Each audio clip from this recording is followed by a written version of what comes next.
What's up, guys? It is your boy Bernardo from the BTNHD, and if this is your first time watching this guy, make sure you hit that subscribe button to get the latest and greatest on Windows servers and Windows and anything technology, right?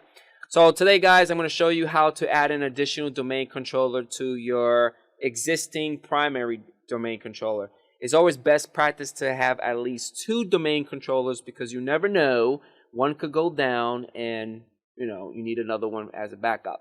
So I have 2 machines, DC01 and I have DC02, right? My DC01 is my primary Active Directory, my domain controller, right? And my domain right now is called BTNHD.com. I don't really have too much to it, but if I go inside my domain controllers, you see only one domain controller. And it's also a GC, which is a global catalog server as well.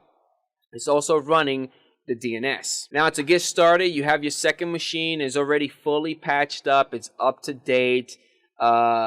You're assigning an IP address. Everything is working. So you're probably saying to yourself, what's the next step? Now, I'm running both machines. My DC01 and my DC02 are both Windows Server 2016. So if I do a WinVER 2016, version 1607.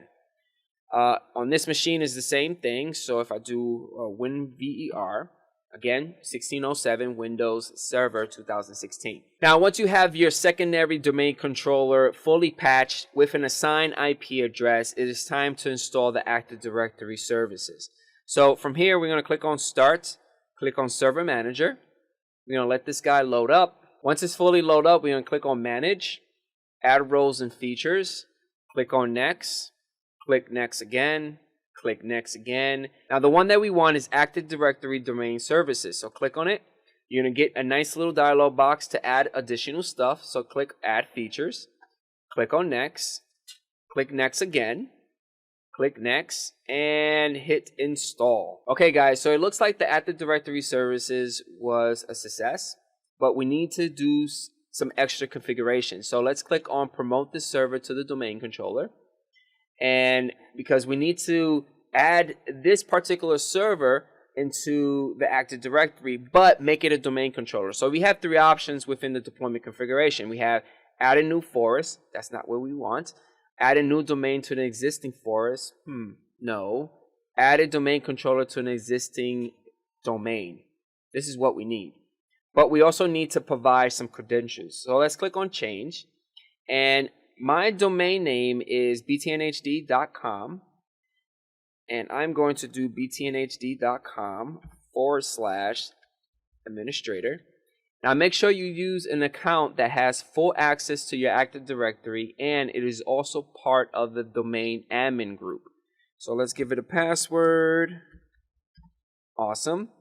And as soon as you give the credentials, it should automatically pre-populate your domain. btnhd.com is what we have right here. That is awesome. So let's click on Next on that.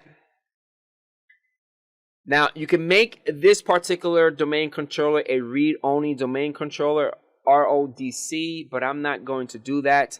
I'm going to leave it as the DNS server and also a global catalog, a GC. So also provide a password. And make sure you confirm it because it is very important. Make sure you remember that password because this is a recovery. Click on Next on that. Click Next on that. And from here you have specify install from media. I'm going to leave this the default and replicate from any domain controller. You want this guy to replicate from DC01. They both have to match. So let's click on Next on that. All the default settings are where it's going to drop the AD database. So click Next. Click Next. It's going to start doing this initial check. If everything goes well, the install button should highlight. Hit Install. And it's going to start installing and upgrading your machine to a domain controller. Okay, so it looks like our secondary domain controller rebooted. So let's log in. Okay. Let's log into our machine. All right, so while that's logging in, let's go back inside our DC01, right-click on it, and let's do a quick refresh. And there goes our DC02. Great. And that's it, guys. Hopefully you guys enjoyed the video. My DC02 is loading up. It's taking its sweet time because it's a virtual machine. Again, if you have any questions or comments, leave them at the bottom of the description at the comment section.